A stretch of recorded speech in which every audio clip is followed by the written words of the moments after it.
जय हिंद दोस्तों, स्वागत है आपका।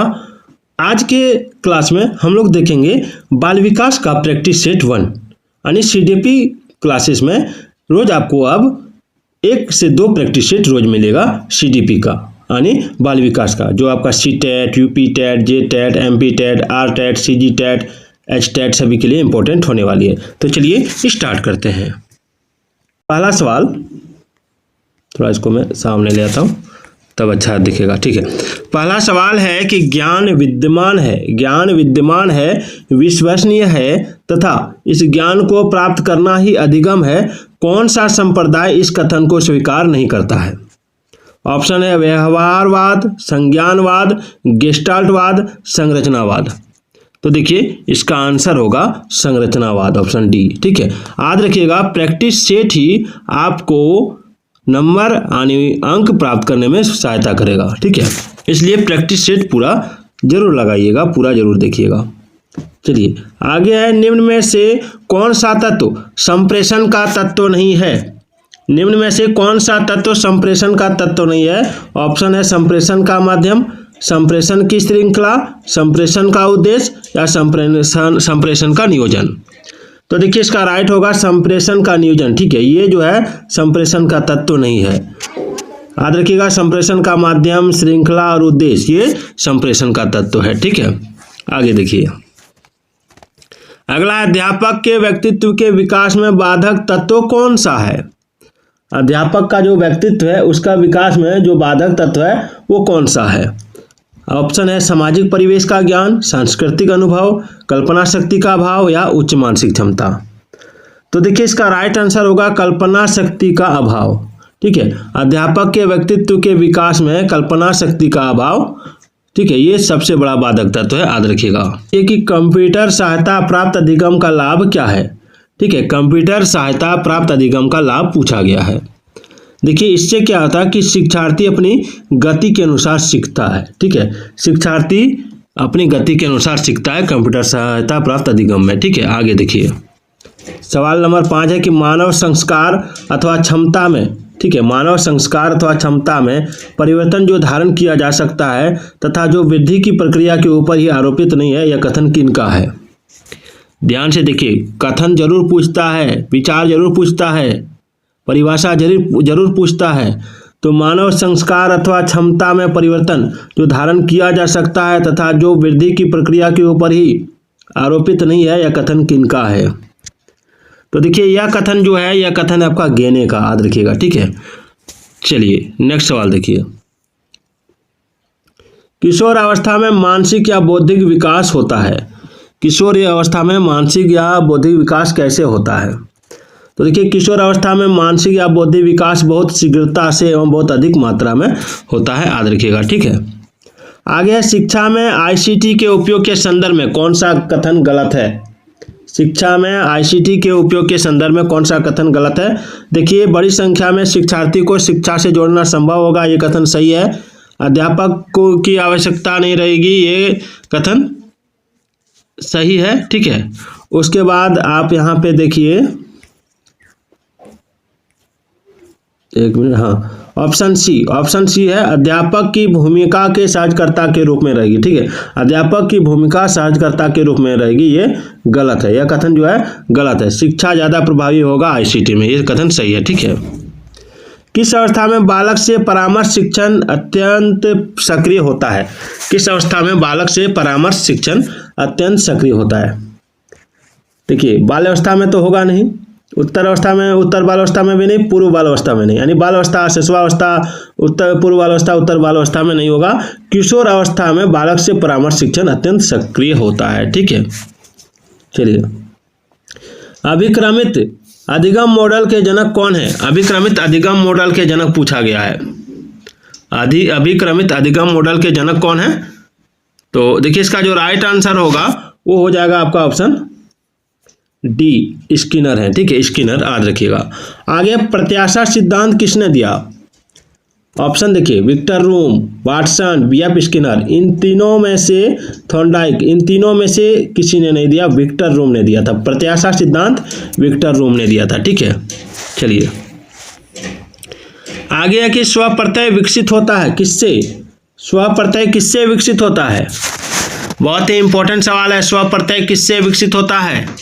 तो देखिए स्व प्रत्यय विकसित होता है स्वधारणा तथा लोगों की धारणा से। ठीक है, बहुत ही इंपॉर्टेंट सवाल है। अगला, निम्न में से कौन सा ब्रूनर के सिद्धांत में नहीं है? ब्रूनर के सिद्धांत में निम्न में से कौन सा नहीं है, पूछा गया है बार बार परीक्षा में। तो देखिए ब्रूनर के सिद्धांत में आपका है नवीन ज्ञान अथवा सूचना को ग्रहण करना, ये इनका सिद्धांत है।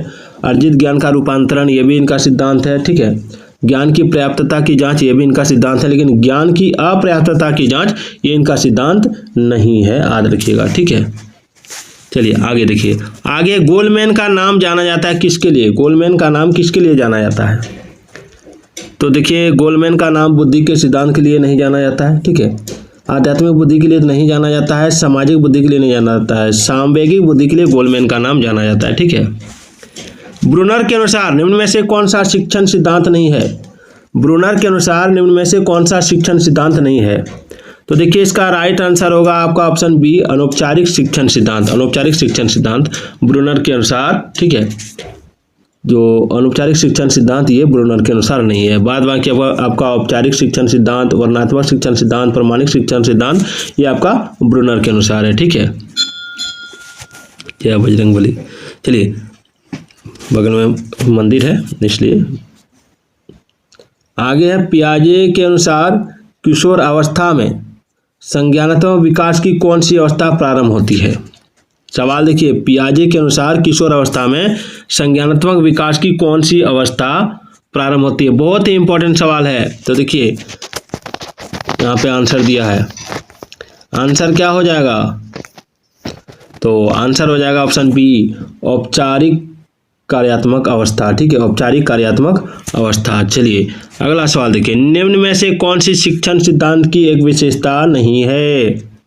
तो देखिए शिक्षण सिद्धांत की जो विशेषता है वो आपका सीखने में उत्सुकता, ये इसकी विशेषता है। ज्ञान की संरचना, ये भी विशेषता है। लेकिन पुष्टिकरण, ये भी विशेषता है। लेकिन क्रमशीलता का अभाव, ये इसकी विशेषता नहीं है। ठीक है, आगे देखिए, निर्देशन प्रक्रिया होनी चाहिए। कैसी होनी चाहिए निर्देशन प्रक्रिया? निर्देशन प्रक्रिया कैसी होनी चाहिए? तो देखिए निर्देशन प्रक्रिया जो होनी चाहिए वो होनी चाहिए आपका बाल केंद्रित होनी चाहिए, बाल केंद्रित। ठीक है, आगे रखिएगा। आगे चलिए, पियाजे की दृष्टि से वयम वर्ग 7 से 12 वर्ष की विकास की अवस्था को क्या कहा जाता है? बहुत इंपॉर्टेंट सवाल है। पियाजे की दृष्टि से वयम वर्ग से 7 से 12 वर्ष की विकास की अवस्था को क्या कहा जाता है? तो इसको कहा जाता है मूर्त संक्रियात्मक अवस्था। चलिए आगे बढ़ता हूँ। मनोविज्ञान के किस संप्रदाय में तथ्यात्मक एवं वस्तुनिष्ठ विधियों के अध्ययन के उपयोग पर बल दिया है? तो इसका आंसर होगा आपका ऑप्शन सी, व्यवहारवाद। ठीक है, चलिए आगे बढ़ते हैं। कुसमायोजित व्यक्ति कहलाते हैं जो, कौन कहलाते हैं कुसमायोजित व्यक्ति? जो अधिकतर अनुचित ढंग से द्वंद्वात्मक स्थिति का सामना करते हैं, ये भी हो जाएगा। समाज विरोधी गतिविधियों में सहभागिता करते हैं, ये भी हो जाएगा। द्वंद्व को दूर करने में असमर्थ होता है, ये भी सही हो जाएगा। यानी उपरोक्त सभी हो जाएगा। ठीक है, चलिए आगे बढ़ता हूँ। आगे, समस्या समाधान स्थिति के लिए संज्ञानवादी क्या मानते हैं? समस्या समाधान स्थिति के लिए संज्ञानवादी मानते हैं, क्या मानते हैं संज्ञानवादी? आप जानते हैं, एक बार कमेंट कर दीजिएगा। वीडियो कैसी लग रही है ये भी जरूर बताइएगा। तो देखिए इसका आंसर हो जाएगा, इसमें चिंतन प्रक्रिया होता है। समस्या समाधान तभी होगा जब आप चिंतन कीजिएगा, उसके बारे में सोचिएगा, उसका हल ढूंढिएगा तभी। ठीक है, चलिए आगे बढ़ते हैं। चलिए, तनाव को कम करने तथा अंतर्द्वंद को सुलझाने के प्रत्यक्ष तरीकों में कौन शामिल नहीं है? तनाव को कम करने तथा अंतर्द्वंद को सुलझाने के प्रत्यक्ष तरीकों में कौन शामिल नहीं है? तो देखिए इसका राइट आंसर होगा आपका ऑप्शन डी, अनिर्णय। ठीक है, रुकावट को नष्ट या दूर करना ये शामिल है, दूसरा रास्ता निकालना ये भी शामिल है, दूसरे लक्ष्यों का प्रतिस्थापन ये भी शामिल है, लेकिन अनिर्णय शामिल नहीं है। चलिए, कौन सा घटक सूचना प्रक्रियात्मक व्यवस्था से संबंधित नहीं है? तो देखिए इसका आंसर होगा जीवन पर्यंत स्मृति। ठीक है, जीवन पर्यंत स्मृति जो है सूचना प्रक्रियात्मक व्यवस्था से संबंधित नहीं है। आगे है संप्रत्यय लब्धि प्रतिमान किसने प्रतिपादित किया? संप्रत्यय लब्धि प्रतिमान किसने प्रतिपादित किया था? तो इसका आंसर होगा आपका ऑप्शन बी, जेरोम ब्रूनर ने। जेरोम ब्रूनर ने। चलिए आगे बढ़ते हैं। अगला सवाल है, आगमन चिंतन के विकास के लिए श्रीमती टाबा ने कौन सी युक्ति नहीं सुझाई है? तो श्रीमती टाबा ने कहा है दत्त अवलोकन की युक्ति नहीं सुझाई है। बाद बाकी अवधारणा का निर्माण, दत्त व्याख्या, सिद्धांतों का उपयोग, ये युक्ति बताई है। ठीक है, आगे चलते हैं। हल, ठीक है, हल H7 की अधिगम प्रणाली के अंतर्गत निम्नांकित में से किसे अज्ञाताचर माना गया था? तो इसका राइट आंसर क्या होगा? इसका राइट आंसर SHR आदत बल ये नहीं है, अर्नोद ड्राइव ये भी नहीं है। आगे देखते हैं। इसका आंसर हो जाएगा आपका ऑप्शन डी, पूर्व प्रबलन की संख्या। पूर्व प्रबलन की संख्या। चलिए 28 में देखिए, हार्डवेयर उपागम का आधार क्या है? हार्डवेयर उपागम का आधार है अप्लाइड इंजीनियरिंग। अप्लाइड इंजीनियरिंग, ठीक है। आगे देखिए, फ्राइड की व्यक्तित्व संबंधी मनोविश्लेषणवादी धारणा के अनुसार निम्नांकित में से कौन सा मनो ऊर्जा का संसूचक है? तो इसका राइट आंसर होगा इदम, ठीक है, इदम। चलिए, प्रक्षेपण शब्द का प्रयोग सर्वप्रथम किस मनोवैज्ञानिक ने किया था? प्रक्षेपण शब्द का प्रयोग सर्वप्रथम किस मनोवैज्ञानिक ने किया था? इसका आंसर क्या होगा? तो इसका आंसर होगा ऑप्शन बी, फ्राइड ने। फ्राइड ने, याद रखिएगा। तो वीडियो कैसी लगी एक बार कमेंट जरूर कर दीजिएगा।